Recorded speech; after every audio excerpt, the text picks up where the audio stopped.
Jadi kalau bicara baru, apa yang baru gitu loh. Maka saya sampaikan. Mungkin kemasannya yang ini lebih menjanjikan. Ya mungkin kemasannya. Namanya juga janji politik, gitu kan, supaya orang tertarik dengan ya marketing, begitu kan? Kan biasanya marketing itu agak beda. Pada saat sudah terjadi mah biasa-biasa saja. Hubungan kita, kalau hubungan personal ya baik-baik saja. Hubungan pemerintahan adalah hubungan yang setara. Artinya kita tidak saling membawahi. DPRD bukan bawahan wali kota, begitu juga wali kota adalah bukan bawahan daripada DPRD. Posisinya sejajar. Posisinya sejajar adalah mitra kerja. Tapi yang terpenting menurut DPRD itu, dan saya kira bukan saya aja itu, janji-janji politik beliaulah yang harus dikedepankan. Kenapa selama ini saya kritis? Ya memang karena saya anggap tidak menjadi sebuah prioritas yang dia sampaikan, tetapi prioritas beliau itulah mesti yang dijalankan.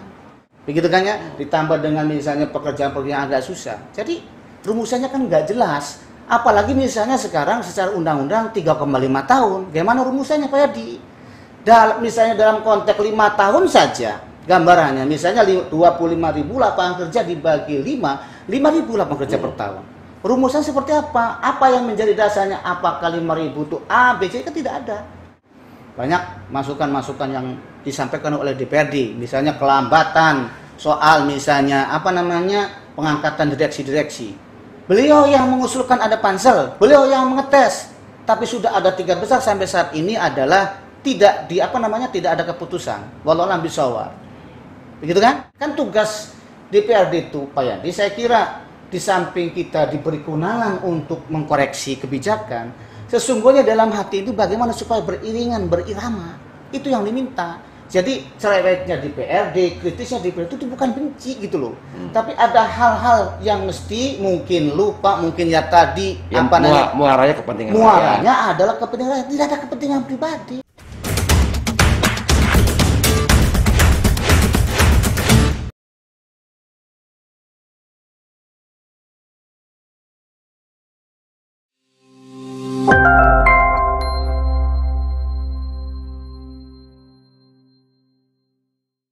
Assalamualaikum warahmatullahi wabarakatuh. Bertemu lagi dengan saya Yadi Jaya Santika dalam podcast Kabar Banten. Kali ini kita bersama dengan Wakil Ketua DPRD Kota Cilegon, Pak Hasbi Sidik. Betul nggak Pak namanya Pak? Insyaallah betul. Betul ya Pak? Betul Pak. Kita masih walaupun sudah kasus COVID turun tapi protokol kesehatan siap. Pak Hasbi, apa kabar? Alhamdulillah, kabar baik. Nah, bukan kabar Banten ya? Bukan kabar Banten. Kabar Banten. Pak Hasbi, pemerintahan Kota Cilegon kan sudah berganti ya, hampir 1 tahun. Artinya kalau Dewan Legislatif, kalau kita bicara pemerintahan di tingkat pemerintah daerah, pemerintah adalah legislatif dan eksekutif. Dan Cilegon salah satu dari 4 daerah yang memiliki kepemimpinan baru ya, Pak Heldi dan Pak Sanusi. Nah, bagaimana hubungan legislatif dengan eksekutif pasca kepemimpinan baru di Kota Cilegon? Ini bisa dilepaskan ya? Nggak apa-apa. Pas ya, saya kedenger nih. Ya. Waduh, nanti dipakai semata dulu ya. Makasih Pak Yadi. Memang Cilegon dengan kota lain ya, memang memiliki pemerintahan baru yang hampir kurang lebih 10 bulan. Kalau bicara tentang hubungan pemerintah daerah dengan DPRD ya, sorry saya koreksi karena di Undang-Undang 23 itu tidak mengenal legislatif Pak Yadi, tapi adanya unsur penyelenggara pemerintahan daerah itu adalah eksekutif bersama DPRD. Artinya bahwa hubungan kita, kalau hubungan personal ya baik-baik saja. Hubungan pemerintahan adalah hubungan yang setara. Artinya kita tidak saling membawahi. DPRD bukan bawahan wali kota, begitu juga wali kota adalah bukan bawahan daripada DPRD. Posisinya sejajar. Posisinya sejajar adalah mitra kerja dalam rangka membangun Kota Cilegon. Saya kira gitu. Nah, kalau bicara mitra, tentu kan ada tugas dan fungsinya ya Pak. Artinya begini bahwa sebagai mitra kan ada mengingatkan, ada sama-sama merumuskan. Nah, dalam konteks tugas dan fungsinya itu, seperti apa yang Pak Hasbi rasakan DPRD dengan eksekutif di era pemerintahannya sekarang? Ya, memang berbeda. Yang saya rasakan berbeda ketika pemerintahan sebelumnya, sebelum Pak Heri dengan pemerintahan sekarang ini Pak Heri Sanusi. Apa perbedaannya? Pertama, memang tugas pokok fungsi dari DPRD berdasarkan undang-undang kan tidak berubah. Artinya 3 fungsi ya, baik soal membahas anggaran, soal membuat perda, soal controlling. Nah, yang sisi berbeda hari ini adalah kebetulan pemerintahan kita adalah saat ini pemerintahan Hadi Sanusi ini didukung oleh 2 koalisi ya, artinya Berkarya dan PKS dengan 8 kursi yang ada di DPRD. Itu pun kita sebenarnya tidak ada persoalan secara pribadi karena fungsi DPRD sini kan sudah jelas, memberikan masukan controlling terhadap ini. Tidak ada misalnya soal oposisi, tidak dikenal itu ya. Tetapi yang ada memang mengkritisi kebijakan-kebijakan pemerintah, janji-janji politik beliau. Kan Anda ketahui mungkin janji-janji Pak Hadi itu kan saat kampanye disampaikan. Bapak hafal ya janji Pak Hadi ya? Saya nggak hafal karena saya nggak buat Pak Hadi. Cuma ya mungkin beberapa ada yang hafal karena sering masyarakat itu minta penjelasan dalam bentuk hearing dengan komisi-komisi yang ada di DPRD Kota Cilegon. Nah, kalau kita bicara tentang tadi disampaikan soal kalau koalisi pemerintahan katakan Hadi Sanusi itu kan Berkarya dan PKS. Artinya di luar itu bukan partai pengusung atau pendukung gitu. Nah, secara pribadi, secara kelembagaan saya lihat Pak Hasbi salah satu anggota pimpinan dewan yang cepat bereaksi bahkan melontarkan kritikan keras lah kepada pemerintahan Hadi Sanusi. Apa sih Pak yang menurut Bapak apakah ada yang berbeda atau yang menurut Bapak sangat perlu diingat-ingat kalau kita bicarakan, apalagi ini pasangan pengusaha dan politisi ya, bukan politisi sebelumnya kan politisi birokrat gitu. Nah, apa sih Pak? Ya sebenarnya sekali lagi Pak Yadi, DPRD adalah fungsinya salah satunya ada kontrol. Kenapa saya kritik atau kenapa saya kritis terhadap kebijakan pemerintah? Karena pertama, biasanya kebijakan itu pertama misalnya tidak sesuai dengan apa yang ia janjikan kan begitu. Soal yang ia janjikan itu katakanlah KCS gitu. Itu harusnya yang soal lapangan pekerjaan itu yang harus ini, bukan misalnya mohon maaf ketika melihat sesuatu di daerah tetangga langsung diterapkan. Karena kita kan bicara tidak itu. Karena bicara soal seperti itu kan bicara anggaran seperti apa, konsep seperti apa. Tapi yang terpenting menurut DPRD itu, dan saya kira bukan saya aja itu, janji-janji politik beliau lah yang harus dikedepankan.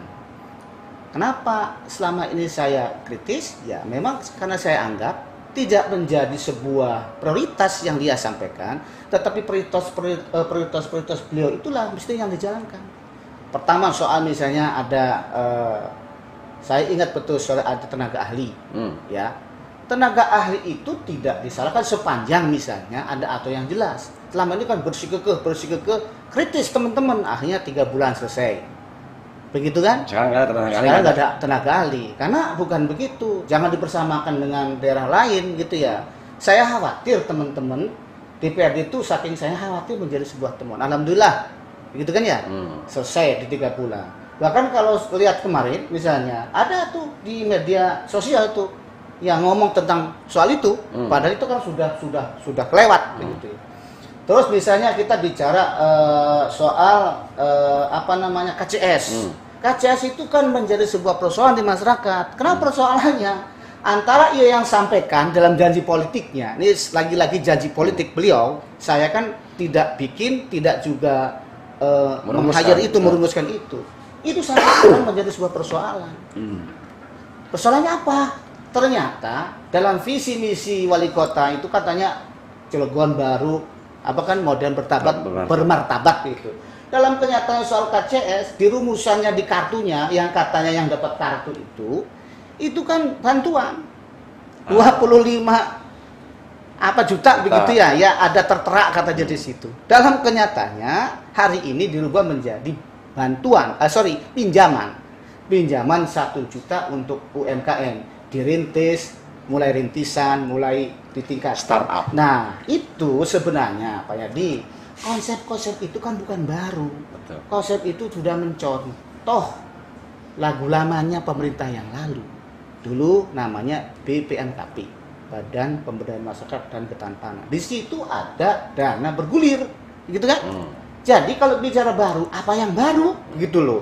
Maka saya sampaikan. Mungkin kemasannya yang ini lebih menjanjikan. Ya, mungkin kemasannya. Namanya juga janji politik, gitu kan? Supaya orang tertarik dengan ya marketing, begitu kan? Kan biasanya marketing itu agak beda. Pada saat sudah terjadi mah biasa-biasa saja. Yang penting kan laku.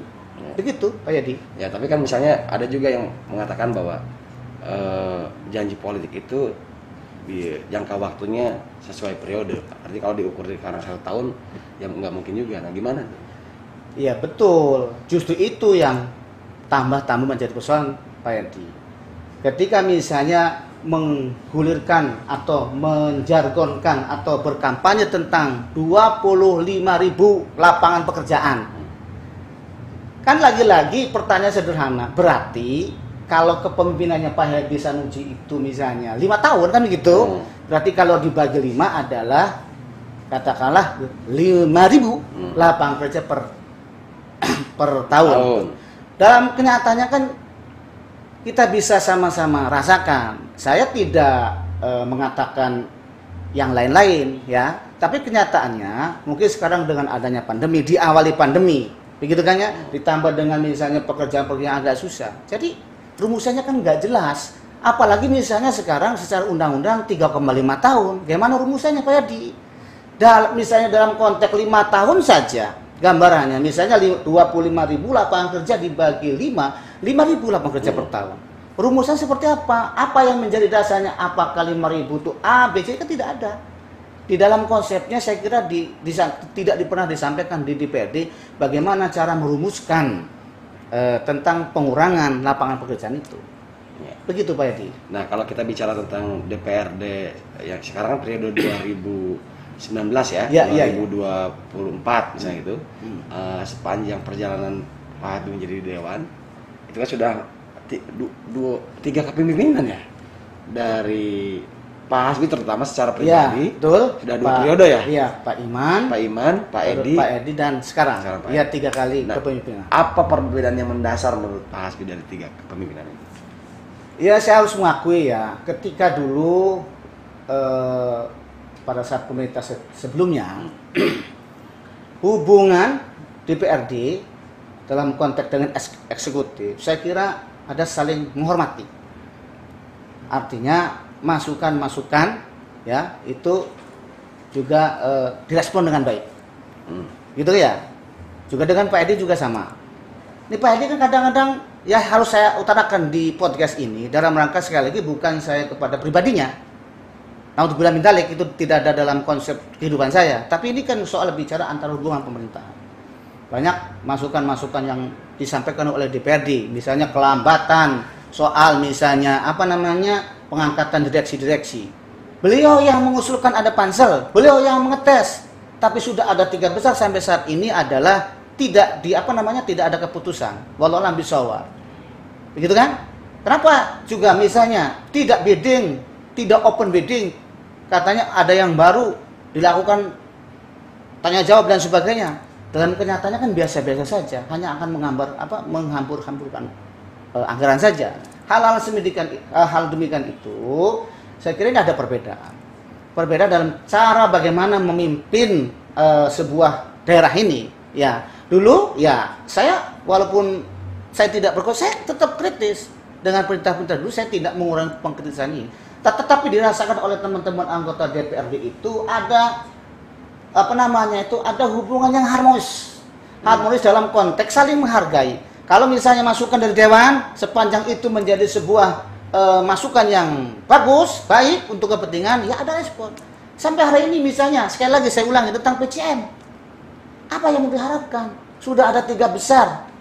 Begitu kan? Sampai saat ini misalnya tidak ada keputusan. Begitu juga lambatnya misalnya ASN dirotasi, walaupun pada akhirnya ada mutasi. Karena saya dengar itu setelah dilantik beliau 2 bulan itu sudah dapat izin. Tapi dalam kenyataannya masih banyak yang kosong, masih banyak ASN yang menjabat PLT. Begitu juga di eselon 2, 3 itu masih banyak yang kosong.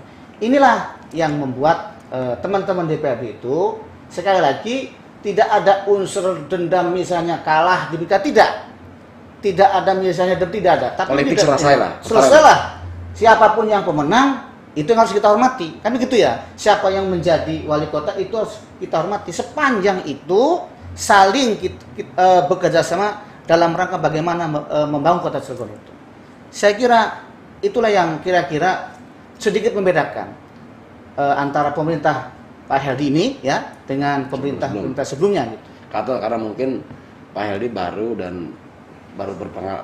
di pemerintahan juga kan. Apa itu juga yang mungkin adaptasinya agak lama sehingga Pak Heldy salah satu yang melihat itu dan cerewet mengkritisi kebijakan Pak Heldy, Pak Sanusi. Apa itu juga? Ya, saya kira kan begini. Pak Heldy itu kan didampingi oleh Pak Sanusi yang Pak Sanusi ini kan sebelum menjadi wakil wali kota kan sama pernah juga duduk di DPRD di provinsi begitu ya. Artinya dalam konteks sudah pada 10 bulan kan ya masih biasa-biasa aja. Tidak ada seperti apa yang ditonjolkan begitu ya. Padahal ya kita berjalan beriringan itu dalam rangka bagaimana percepatan ini. Kan tugas DPRD itu Pak Yandi, saya kira di samping kita diberi kewenangan untuk mengkoreksi kebijakan, sesungguhnya dalam hati itu bagaimana supaya beriringan, berirama. Itu yang diminta. Jadi cerewetnya DPRD, kritisnya DPRD itu bukan benci gitu loh. Tapi ada hal-hal yang mesti mungkin lupa, mungkin ya tadi yang muaranya kepentingan muaranya adalah kepentingan, tidak ada kepentingan pribadi. Wong jadi DPRD ya sudah seperti ini. Udah 2 periode saya tidak memperkaya diri. Kalau pengen jelas mungkin dicek. Begitu kan ya, kediamannya seperti apa. Tetapi sekali lagi ini dalam rangka muaranya bagaimana? Dalam konteks yang 3,5 tahun ini, maksud saya itu Pak Yadi. Karena kan harusnya 5 tahun. Paling singkat ya. Ya singkat. Bagaimana harusnya semua elemen itu harus bersatulah, kira-kira begitulah untuk membangun kota Cilegon. Jangan misalnya masih ada ini orang sebelah sana, orang sebelah sini, kan nggak begitu. Begitulah Pak Yadi yang saya amati dan dengan teman-teman tentunya, bukan sendirilah begitu. Oke, terakhir sebetulnya apa yang diharapkan Pak Hasbi sebagai pribadi maupun pimpinan dewan pemerintahan yang di Heldy Sanusi harus seperti apa menurut Pak Hasbi? Pertama, secara pribadi saya berkali-kali saya sampaikan bahwa Pak Heldy, Pak Sanusi ini harus fokus pada janji politik. Bagaimana KCS itu berlaku, bagaimana misalnya lapangan kerja. Karena lapangan kerja ini atau tingkat pengangguran di kota Cilegon ini adalah cukup tertinggi, 12,69. Bagaimana program itu harusnya didorong. Pengangguran di tengah industri ya? Pengangguran di tengah industri memang dulu juga banyak. Iya, saya tidak mengingkari soal itu.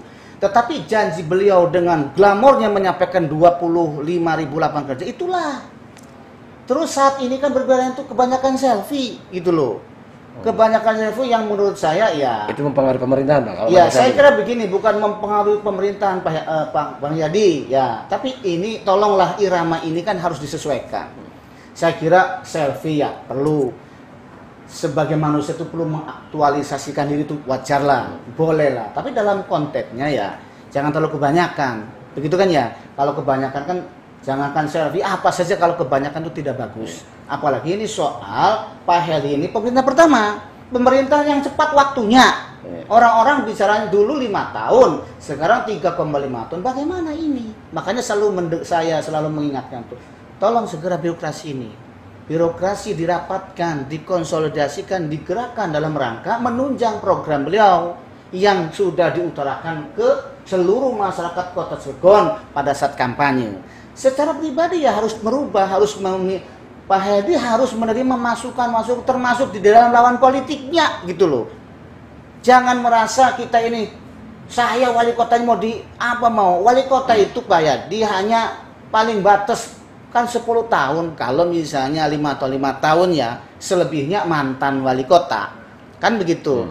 Tetapi maksud saya, sebagai orang yang dipercaya oleh masyarakat, masukan yang baik itu diterima. Kalaupun dari lawan politik. Ya tentu yang bagus itu ada dari koalisinya dong, sebagai yang mengusung pada saat beliau mencalonkan diri sebagai pilkada. Itulah sebenarnya di Dewan itu tidak ada harapan yang niku-niku. Kita sudah ada program kerjanya, sudah ada tata tertib, ada jadwal kegiatannya. Ya tentu eksekutif ini hal-hal yang kira-kira selama ini menjadi masukan Dewan, baik oleh saya pribadi sebagai salah satu pembina maupun juga teman-teman komisi, itulah yang harusnya menjadi fokus pekerjaan kita. Pekerjaan hari ini pimpinan kepala daerah Kota Cilegon. Hal-hal yang lain saya kira, karena secara pribadi saya tidak pernah berkonflik gitu ya.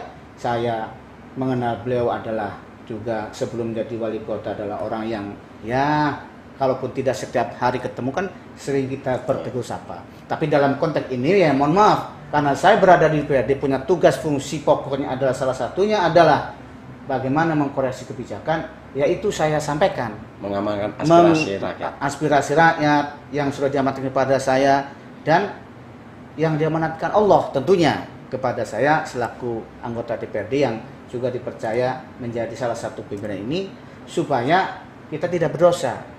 Jangan-jangan apa yang saya sampaikan ini juga benar, begitu kan? Dan mudah-mudahan tidak salah, karena kalau salah ya teman-teman pasti gak ngomong. Tetapi kalau misalnya juga tidak didengarkan, ya saya sudah sampaikan. Intinya bagaimana Pak Heldy Sanusi yang waktunya cepat ini bisa mengkonsolidasikan semua pihak ini bersatu untuk membangun Kota Cilegon. Tidak ada kotak-mengkotak, tidak ada kotak sana kotak sini, yang harusnya yang ada adalah bulat semua, yang apa bola, kalau ibarat bola digelindingkan begitu ya, semua itu akan berputar yang tujuannya bisa masuk gol atau sasaran. Saya kira begitu. Jangan sampai adu penalti ya. Jangan sampai adu penalti. Karena adu penalti ya bikin deg-degan.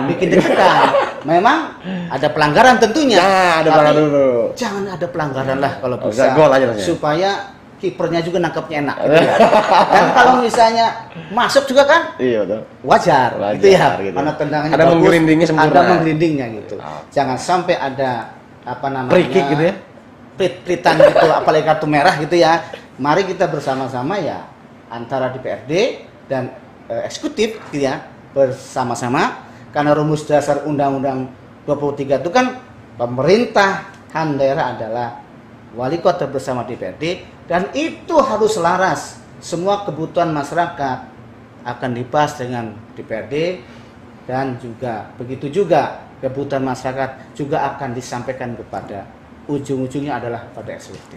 Begitu Bang Yadi. Ini apa perbincangan yang menarik Mas Bi, tapi waktu kita terbatas. Lain waktu lagi lah. Biar nggak cepat selesai itu ya. Saya bingung ini wakil ketua DPRD apa pengamat bola, tapi semuanya mahir. Ya, mudah-mudahan ini bola itu bundar, tapi bisa ditendang bola pisang, air pisang ditendang pisang. Ada apa lagi tuh? Messi itu apa ya? Oh, tendang. Sama. Oh iya. Ada balik Bandung segala macamnya.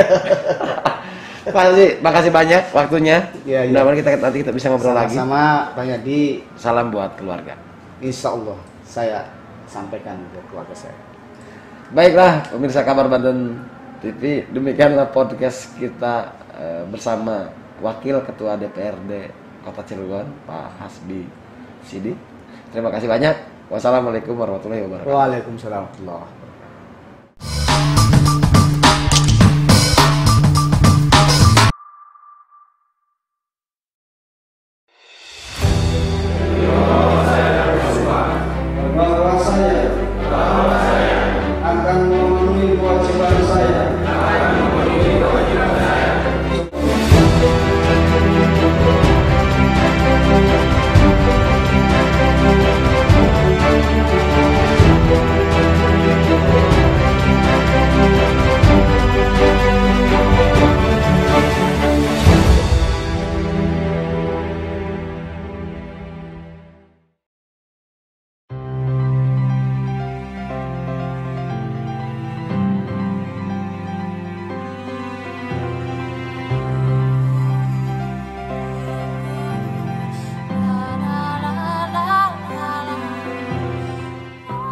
Pergerakan roda ekonomi merupakan pilar penting bagi pembangunan suatu wilayah. Industri merupakan sektor strategis bagi pertumbuhan ekonomi.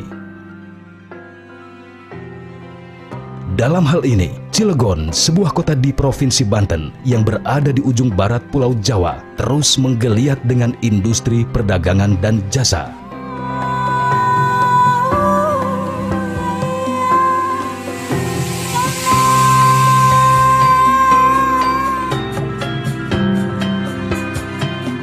Kota Cilegon memiliki luas wilayah 175,50 km persegi yang terbagi menjadi 8 kecamatan dan 43 kelurahan. Jumlah penduduk di kota Cilegon hingga tahun 2019 sebanyak 437.205 jiwa. Melalui jalur transportasi laut dari Pelabuhan Merak, pergerakan manusia dan barang terjadi di setiap saat.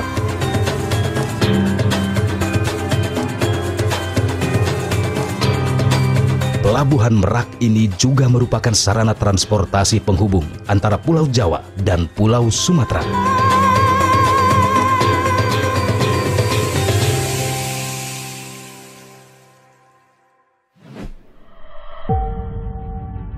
Berdasarkan Undang-Undang Nomor 15 Tahun 1999 tentang pembentukan Kota Madya Daerah Tingkat 2 Depok dan Kota Madya Tingkat 2 Kota Cilegon, Cilegon dibentuk menjadi kota otonom.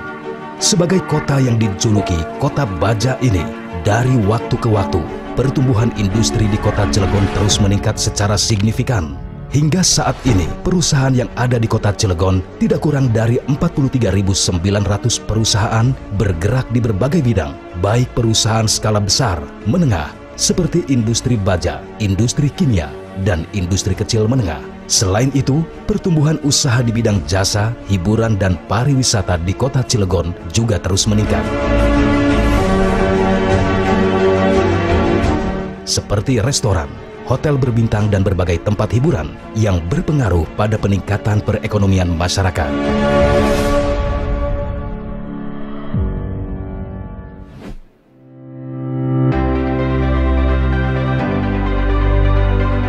Dalam upaya mendorong terwujudnya kesejahteraan masyarakat inilah Dewan Perwakilan Rakyat Daerah atau DPRD Kota Cilegon hadir.